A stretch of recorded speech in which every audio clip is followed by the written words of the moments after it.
So today we'll be discussing about separating substances. Let's get to information. You must have seen your mother cleaning rice, pulses, etc. before cooking. Why do you think this is done? If you observe carefully, you will see tiny stones, insects, etc. among the grains. These need to be removed before the food is cooked. In the same way, before we use any substance, it is necessary to separate harmful or non-useful components that may be mixed with it.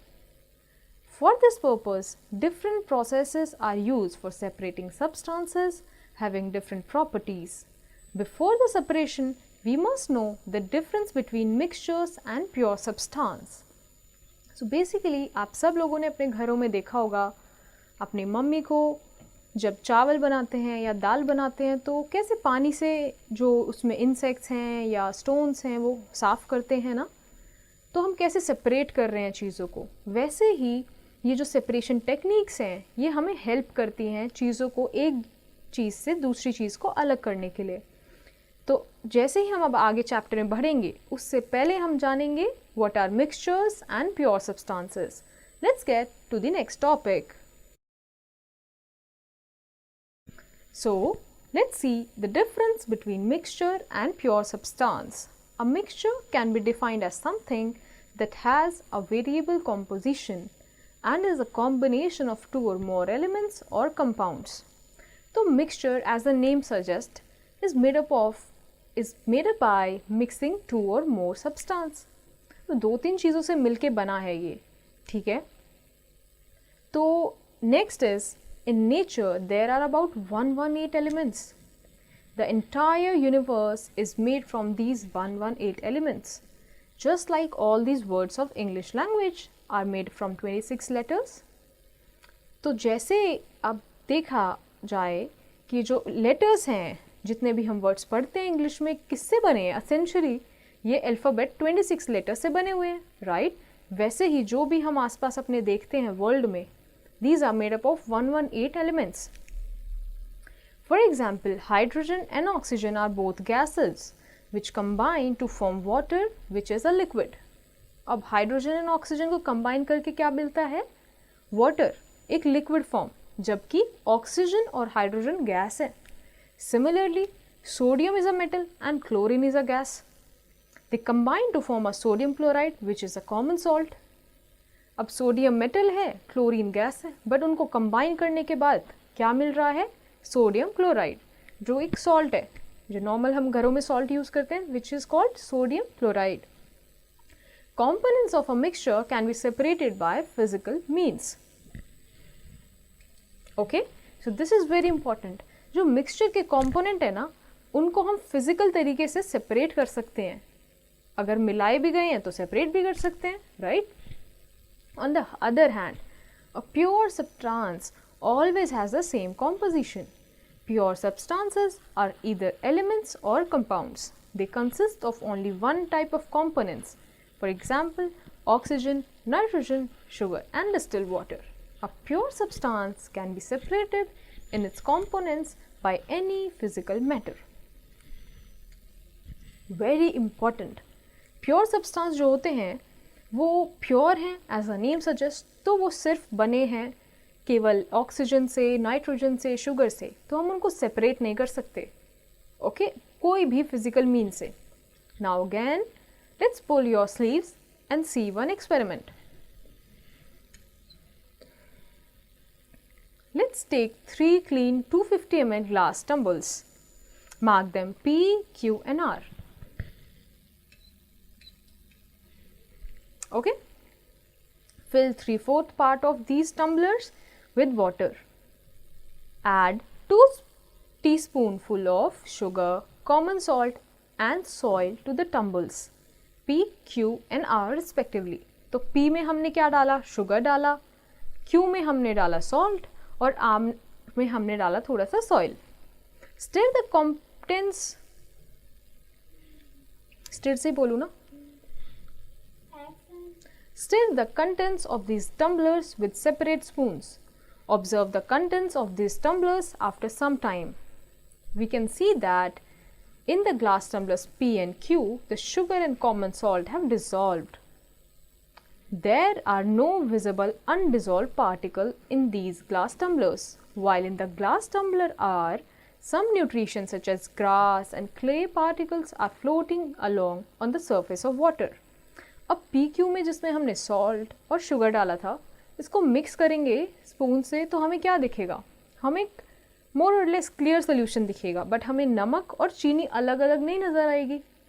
Whereas in the glass tumbler are, जहाँ पे हमने soil mix किया था, उसको mix करने के बाद हमें क्या मिलेगा? पानी पे थोड़ा बहुत हमें क्ले दिखेगा, ग्रास दिखेगा. ठीक है.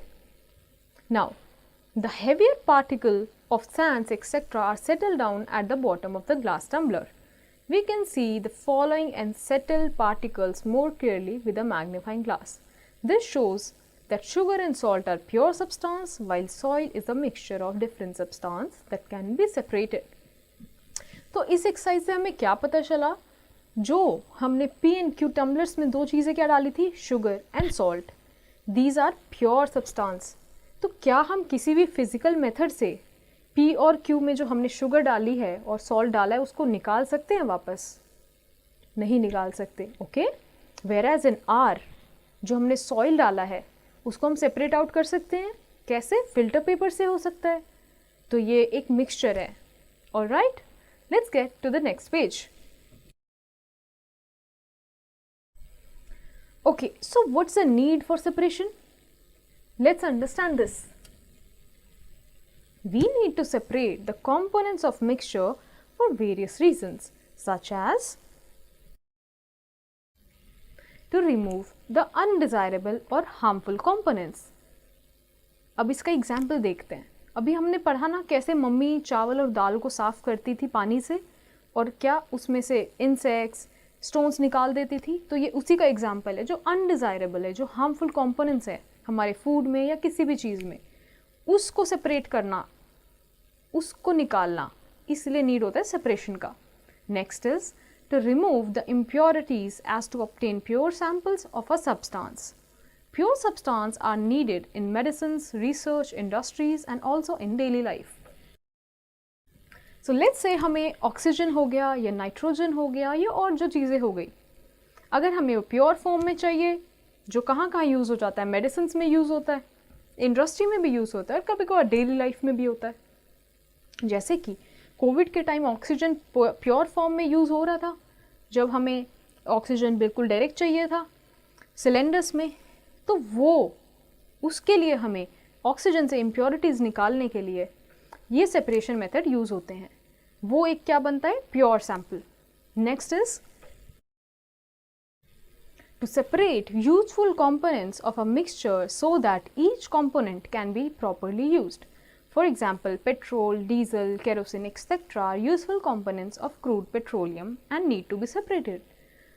Now, see, जैसे हमने राइस और दाल में से चीज़ें सेपरेट आउट की, बट वो हमारे लिए इम्पॉर्टेंट नहीं थी. बट ऐसा भी तो हो सकता है कि जो हम सेपरेट कर रहे हैं चीज़ें वो इम्पॉर्टेंट हो. तो एग्जाम्पल उसका क्या है? क्रूड पेट्रोलियम, जिसमें से हम पेट्रोल, डीजल, केरोसिन निकालते हैं. ऑलराइट, ताकि हम सारी चीज़ें यूज़ कर सकें. Let's get to the next topic which is must know information. It is obvious that during the process of harvesting of crops, food items are mixed with impurities like dust, husk and small stones. But if the pure food item is mixed with impurities deliberately to cheat the customer, it is called adulteration of food. Now see, जब harvest किया जाता है crop तो उसमें बहुत सारे impurities होती है, लाइक डस्ट हो गया, हस्क हो गया, स्मॉल स्टोन. बट यही चीज़ें अगर फूड में डेलिबरेटली डाली जाती है, विद इंटेंशन डाली जाती है, तो it is called adulteration of food. Okay. Very often rice is mixed with small white stones, chilli powder is mixed with coloured sawdust and black pepper is mixed with papaya seeds. हम देख रहे हैं adulteration कैसे कैसे हो रहा है. जैसे राइस में मिला रहे हैं हम वाइट स्टोन्स, चिली पाउडर में मिला देते हैं सॉडस्ट और ब्लैक पेपर में पपाया सीड्स. हम अडल्ट्रेशन उसी चीज़ से कर रहे हैं जो मोर और लेस उससे सेम ही दिख रही है.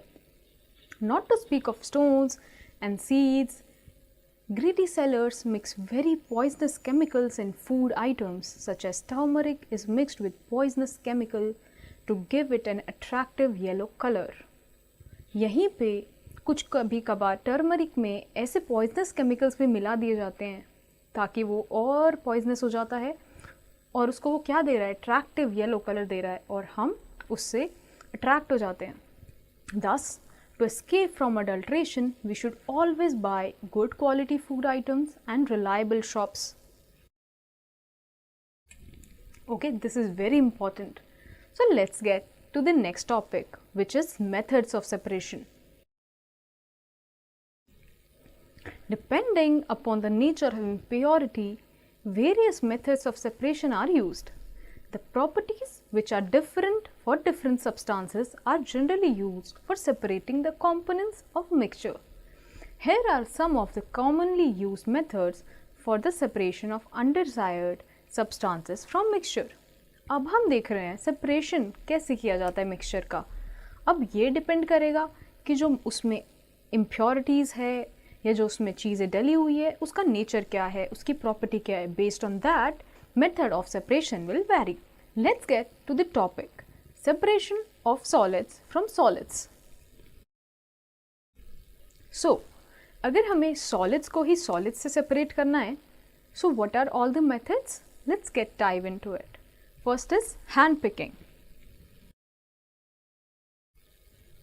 If the impurity to be separated from the mixture differs in color, size and shape, it can be picked manually.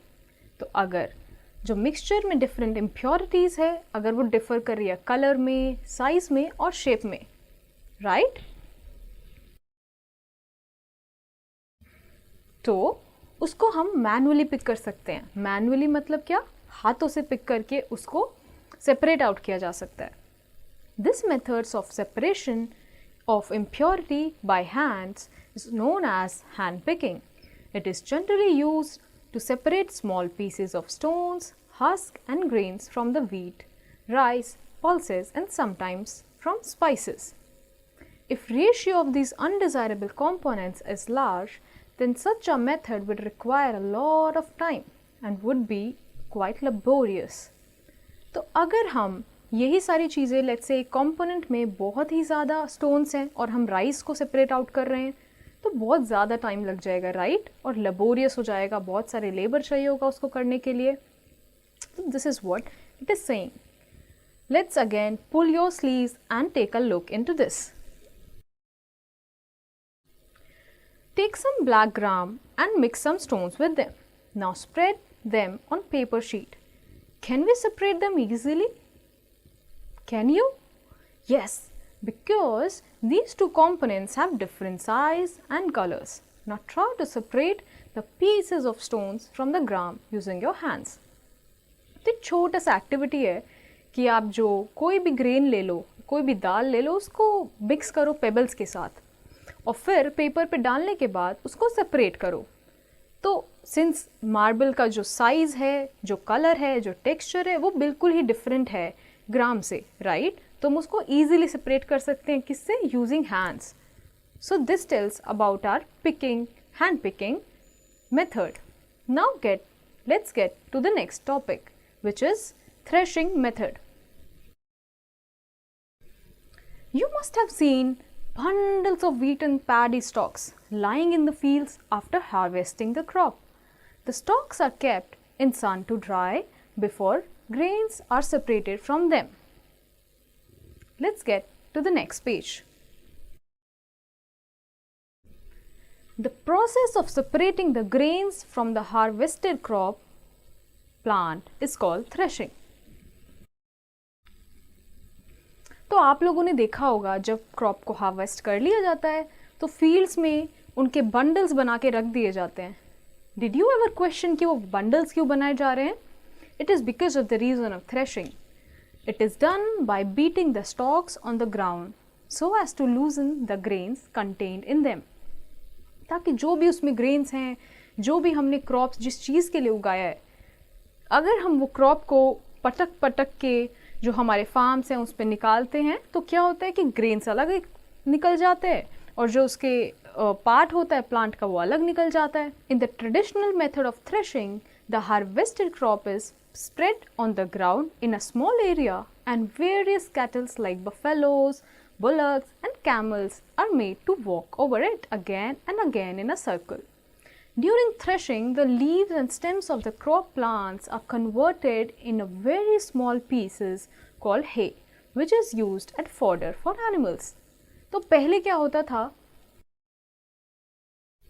जैसे हम इस पिक्चर में देख सकते हैं कि पहले वो जो हमने बंडल्स बनाए थे उसको एक फ्लोर पे डाल के उस पे बलक कार्ट्स और बफेलोज को चलाया जाता था, जिससे कि क्या होता था कि सीड्स अलग हो जाते थे और वो जो मटेरियल बचता था उसको क्या बोलते थे, हे, जो एनिमल्स यूज़ करते थे as a fodder. Nowadays threshing is done with a motorise machine called thresher. But अब क्या है, with technology modern threshing machines आ गई है which is in the picture. Let's see one more information.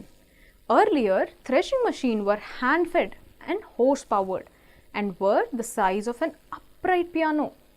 तो पहले क्या होता था कि जब उतना ज़्यादा टेक्नोलॉजी नहीं था तो थ्रेशिंग मशीन भी हाथों से चलती थी या हॉर्स से कनेक्टेड करके फिर चलती थी, बट और वो इतनी बड़ी होती थी कि वो एक पियानो के साइज़ में होती थी. Now, let's take one more information. Andrew McCauley, a Scottish mechanical engineer, worked as a millwright. A millwright maintains and repairs the machinery in a mill. Around 1786, he invented the first threshing machine which could remove over husk from grains. This was considered one of the main reasons which helped Britain's agriculture industry grow in the 18th century. सो जो Andrew मिकैले थे उन्होंने क्या किया, वो मिल में काम करते थे और उन्होंने एक मशीन इन्वेंट की जिससे कि हस्क और ग्रेन को सेपरेट आउट किया जा सकता है. और उन्होंने इस इन्वेंशन से अपने एग्रीकल्चर इंडस्ट्री को इतना ज़्यादा बून दिया ब्रिटेन में कि वहाँ पे बहुत अच्छे से एग्रीकल्चर होने लगा. Now let's get to the next method which is winnowing. You might have seen a farmer separating wheat grains from husk in a field. The farmer standing on a high platform simply allows the mixture of wheat and husk to fall down from a height. So basically इसमें क्या हो रहा है कि wheat और husk जो है उसको भी तो सेपरेट करना important है, right? तो farmers क्या करते हैं कि एक हाइट पे खड़े हो जाते हैं और वहाँ से ये दोनों का मिक्सचर नीचे की तरफ डालते हैं. As you can see in the picture. तो उससे क्या होता है, the wind has very little effect on the grains because they are heavy. So it forms a heap vertically downward on the ground. The husk being light is blown away from the wheat and forms a heap at a distance away. Now see, it is very simple. Grains heavy है और जो husk है वो light weight है. तो जब हम ऊपर से नीचे डालते हैं तो husk एक अलग ही उस पर wind का pressure लग के वो अलग ही सेपरेट आउट हो जाता है, जबकि नीचे सिर्फ ग्रेन पड़ता है. So the process is known as winnowing. It is use to separate heavier and light components of a mixture by wind or by blowing air. You might have seen the process of winnowing being used at home or a flour mill, atta chakki which is also known as. तो आप लोगों ने देखा ही होगा ऐसे हम लोग winnowing करते हैं. Okay, now let's find an answer to a question. Can the separated husk be used for anything else? क्या आपने सोचा है जो husk बन जाता है, जो husk बच जाता है उसका कुछ use हो सकता है? Keep thinking about it. Okay, this is your homework. Now let's get to the review. So, based on your understanding of the concepts, you will try to answer these questions in your homework. And now let's get to the next page. Next method is sieving. Sieving is done to separate solid constituents of a mixture which differs in their size. In this process, the mixture is passed through a sieve. The The particles smaller than the holes of the sieve fall down and the bigger ones remain on it. अब आपने देखा होगा, जैसे कि ये picture में भी दिखाया गया है, जब घर में आटे को सीव करते हैं तो कैसे जो आटा होता है वो नीचे चले जाता है और जो उसमें इम्प्योरिटीज़ होती है या हस्क पार्टिकल होते हैं वो ऊपर ही सीव में रह जाते हैं. Depending upon the types of particles to be separated, sieves of different holes size are used. For example, small and fine sieves are used in the kitchen to separate bran from the floor, while bigger sieves are used at the construction site to separate stone from sand. Kitchen का तो हमने example अभी देखा ही, वैसे ही construction site पे भी सीव होता है, बट उसका साइज अलग होता है, उसका साइज इनफैक्ट बड़ा होता है ताकि वो स्टोन और सैंड को डिफ्रेंशिएट कर सके. Alright, now pull your sleeves up again. Bring a sieve and a small quantity of flour from home to the class. Sieve the flour to separate any unwanted substance from it. Now, make a fine powder of chalk pieces and mix it with the flour. Can you separate the flour and the powdered chalk by sieving? So basically, आपको क्या करना है कि थोड़ा सा आटा घर से लेके आना है और उसको सीव से आपको सेपरेट आउट करना है जो भी अनवांटेड पार्ट है. अब क्या करना है, जो पाउडर का चॉक पाउडर होता है उसको और आटे को मिक्स कर देना है और फिर ट्राई करना है सीव करना है वापस. So now you have to see that are you able to separate out the chalk powder and the flour. Okay, let's get to an another information.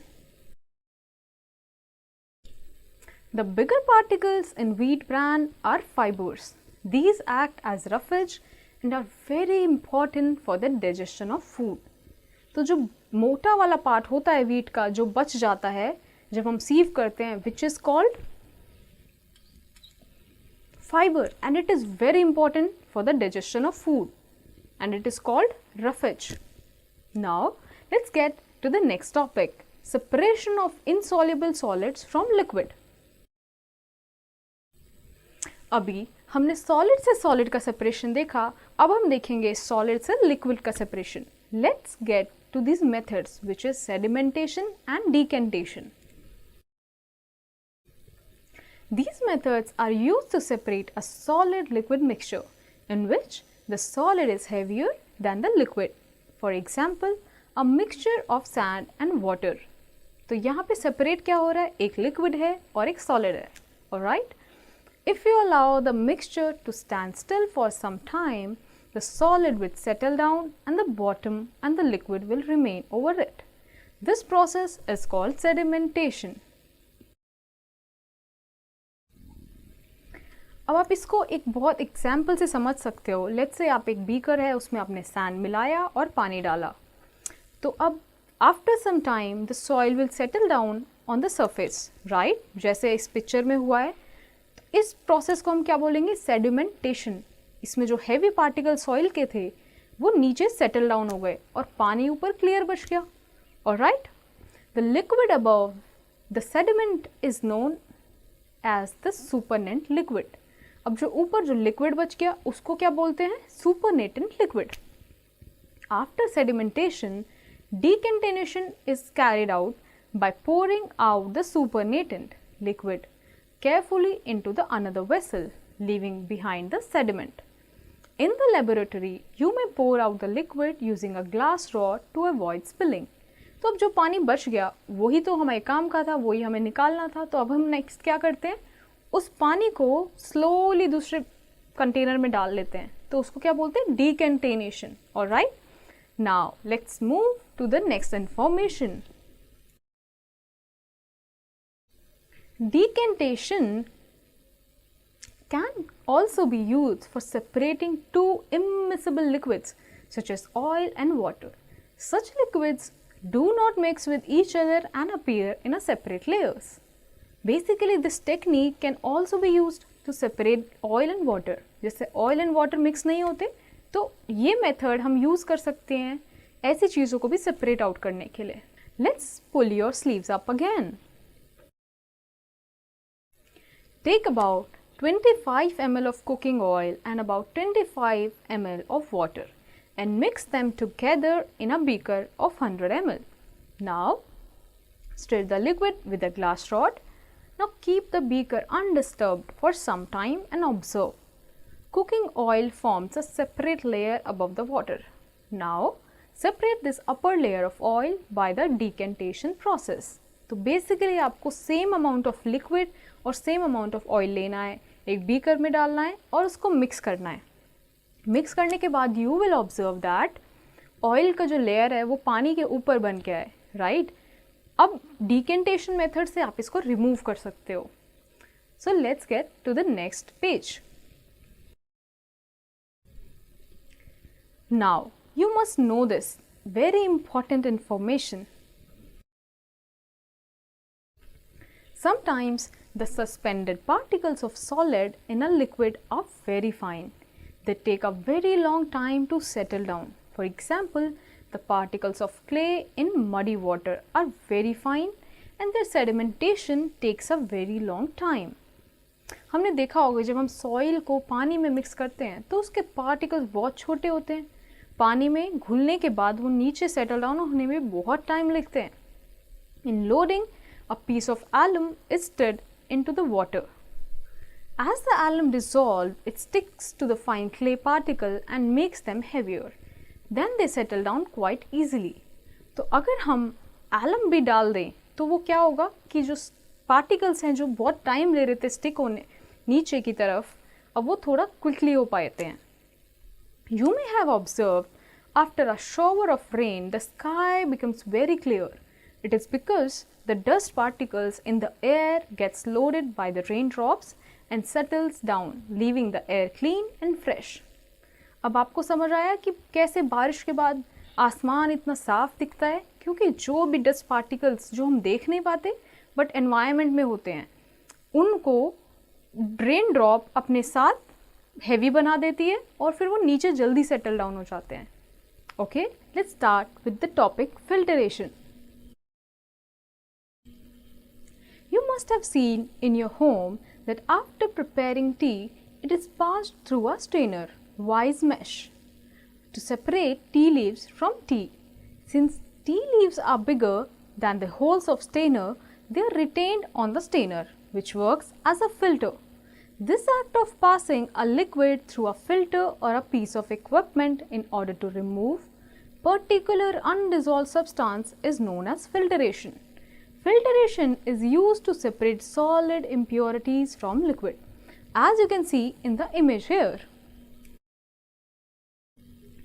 जैसे जब हम घर में चाय छानते हैं तो कैसे जो भी उसमें impurities होती है या फिर जो solid part होता है कैसे वो स्टेनर पे रह जाता है, राइट? और बाकी जो लिक्विड पार्ट है वो नीचे आ जाता है स्टेनर के. So this process is called filtration. Many materials such as cotton, glass, wool, sandpaper and filter paper can be used as filters. These are the example of filters. The choice of filter depends upon the size of particles of the impurity to be removed. The important application of filtration is the purification of water for drinking. In our homes, schools and offices, especially water filters are used to purify tap water. अब जैसे आप लोगों ने schools में अपने घरों में देखा होगा हम फिल्टर यूज़ करते हैं, water filter, to remove the impurities from the water. तो these filters contain a porous pot made of ceramic that act as a filter. When water passes through the porous pot, the solid impurities are left behind. The water filtered became fit for drinking. अब इससे help क्या हो रहा है? ये technique से जो भी इम्प्योरिटीज़ है वो स्टेनर पे ही रह जाती है और हमारे पास फिल्टर्ड वाटर, ड्रिंकिंग वाटर हमारे पास आता है.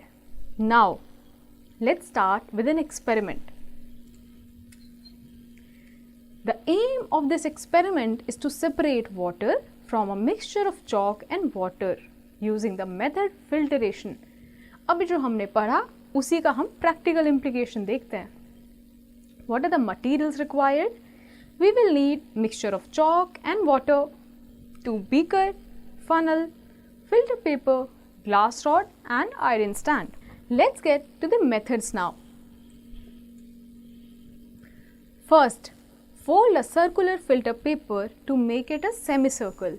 Second, fold it again and open the folded paper in such a way that it forms a cone. What you have to do is fold the filter paper in such a way that it becomes a cone. Alright? ताकि जब आप उसमें पानी डालो तो वो नीचे already stand हो जाए. ओके, तो वहाँ पे एक स्पेस बनना चाहिए पानी डालने के लिए. Now the next step, take the mixture of chalk and water in a beaker. Next, place the cone prepared from the filter paper in the funnel and place it in an iron stand. Next, pour the mixture slowly on the filter paper with the help of glass rod. Now, जो आपने कोन बनाया था, अब उसमें chalk और water का mixture डालना है, जिससे कि पानी नीचे चले जाएगा और नीचे जो पानी है उसको भी आपको एक बीकर में लेना है. Next, we will study the analysis part. You will analyze that water collected in the beaker is clear and clean. तो जो हमने नीचे water collect किया, you will see that the water will be clean and clear without the chalk particles.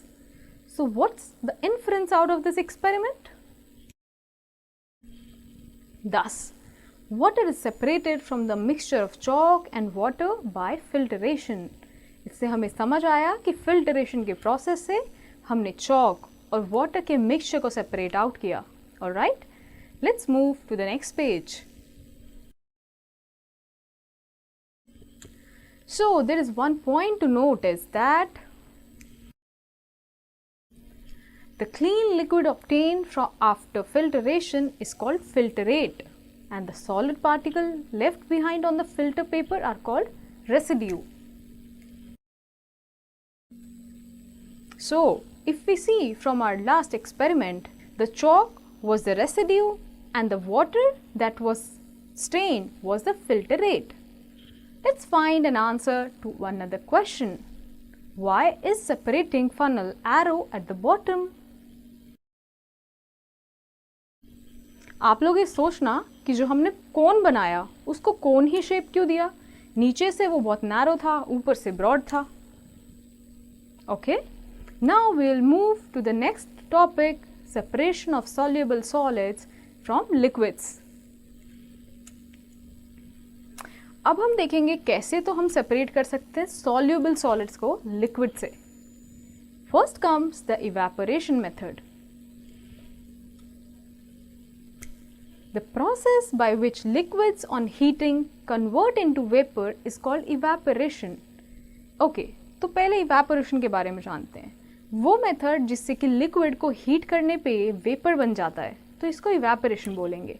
This process is in fact used on a large scale to obtain common salt from sea water. At the high tide, sea water get collected in open shallow beds. These shallow beds are called lagoons. In the sun's heat, the water evaporates and salt is left behind. The salt is then collected in heaps. Evaporation का एक बहुत अच्छा example है सी. सी से जब हम नमक निकालते हैं तो वो कैसे निकाला जाता है, that shows the process of evaporation. कैसे एक लैंड पे जब हाई टाइड्स होती है और पानी भर जाता है, सी वाटर जिसमें नमक होता है, और तब सन की रेज उस पर पड़ती है, वो इवेपोरेट हो जाता है, मतलब कि लिक्विड उसमें से हीट अप हो जाता है और उड़ जाता है. तो सिर्फ केवल नमक बचता है, जिसको हम बोलते हैं क्या process, evaporation. Next comes the distillation. Distillation is the process of obtaining pure liquid from the mixture is called distillation. अब mixture से pure liquid निकाल सके उसको क्या बोलेंगे, distillation. Different liquids have different boiling points. Once a liquid boils, it starts evaporating. This property of liquid is called distillation. अब liquid तो different types के होते हैं. Let's say एक शुगर लिक्विड है, एक आपने सॉल्ट का लिक्विड बना दिया, बट इन दोनों ही लिक्विड का अलग अलग बॉइलिंग टेम्परेचर होगा. ऑलराइट, तो ऐसे ही जब जैसे ही लिक्विड बॉयल होने लगता है वो इवेपोरेट होने लगता है, and this process is called distillation. In distillation the mixture is heated and the liquid components evaporates and escapes as vapour. तो जैसे ही हम मिक्सचर को हीट करेंगे, लिक्विड कॉम्पोनेंट इवेपोरेट हो गया, और किस फॉर्म में इवेपोरेट होगा, वेपर की फॉर्म में। Alright, once a liquid boils, it starts evaporating. This property is called distillation. Alright, distillation is used in some countries like Saudi Arabia to obtain pure water from the sea water. Distillation भी एक ऐसा process है जो काफ़ी countries use करती हैं. Let's say Saudi Arabia, pure water निकालने के लिए किधर से? Sea water से. Let's move to some of the facts that we must know. Have you ever seen your mother churning cream to separate butter? Have you? This process is called centrifugation. Centrifugation is a process in which lighter substance from the mixture are separated by rotating the mixture at a high speed. During the process of churning, butter gets separated at the top, whereas buttermilk, being heavier, remains at the bottom. Okay. तो आप लोगों ने अपनी दादी अम्मा, नानी अम्मा को देखा ही होगा सेंट्रीफ्यूगेशन प्रोसेस करते हुए। कैसे? जो लस्सी होती है, राइट, उसमें से बटर निकालते हुए। तो जब उसको हाई स्पीड से चर्न किया जाता है मशीन से, तो फिर क्या होता है, जो बटर होता है, जो लाइटर है, वो ऊपर आ जाता है, जबकि जो लस्सी वाला पार्ट होता है वो नीचे रह जाता है। Okay, so this process is called centrifugation. Now, let's move to the next topic, combination of methods.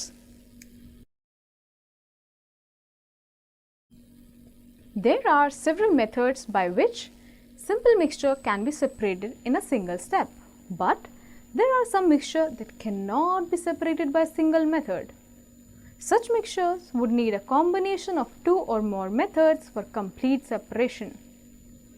अब क्या है कि जैसे कुछ स्टेप्स ऐसे होते हैं जिसको एक ही मेथड चाहिए जिसमें वो सेपरेट आउट हो जाएगा, but there are some things which can not be separated जिसको मल्टीपल मेथड्स चाहिए. So let's get to that example.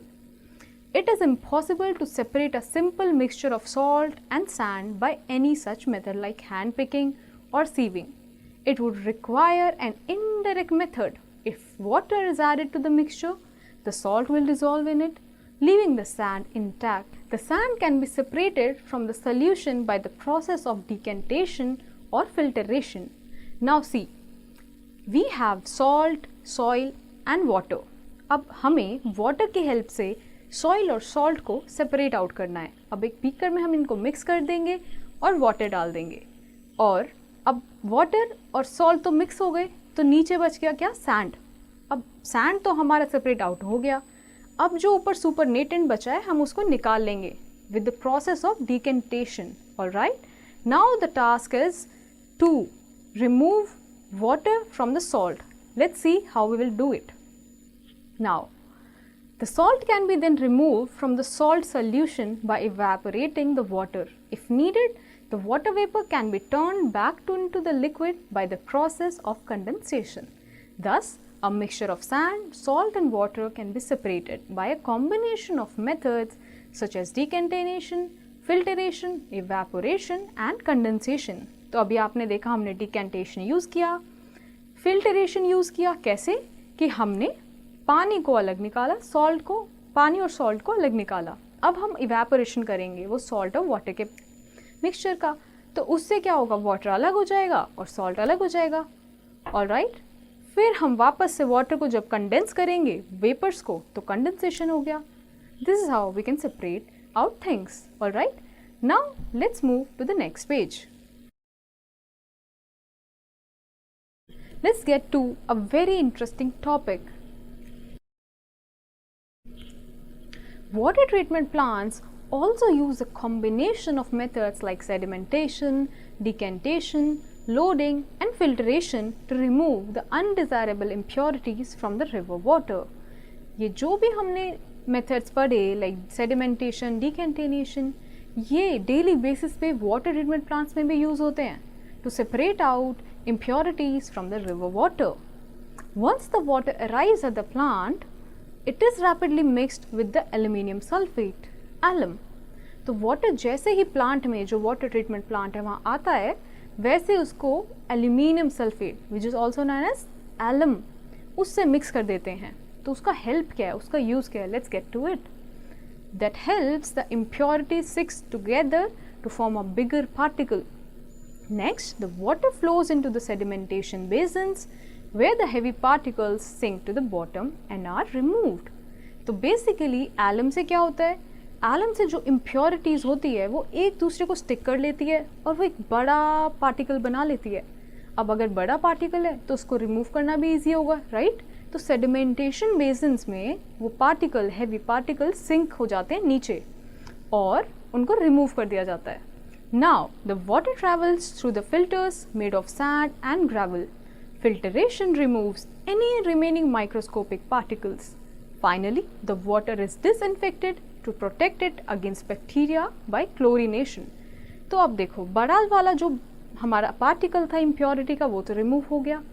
अब इस पानी को सैंड और ग्रेवल के फिल्टर से निकाला जाता है, जिसकी वजह से जो माइक्रोस्कोपिक पार्टिकल्स है जो बहुत छोटे हैं वो भी फिल्टर आउट हो जाते हैं. फाइनली वो लोग क्या करते हैं कि इसमें क्लोरिनेशन करते हैं, जिसकी वजह से उसमें बैक्टीरिया या वायरस कोई ग्रो ना हो, ताकि वो पानी क्लीन हो. The clean water is then sent to the overhead storage tanks from where it is supplied through pipelines and we get clean water from taps. पूरा चीज़ हमें देख के क्या इतना अच्छा समझ आया ना कि कैसे हमारे घरों में साफ पानी पहुंच रहा है through water treatment. Okay, now let's get to the word finder. Based on our reading from the chapter, we have few words. Let's understand those words even more deeply. Mixture, a combination of two or more elements or compound.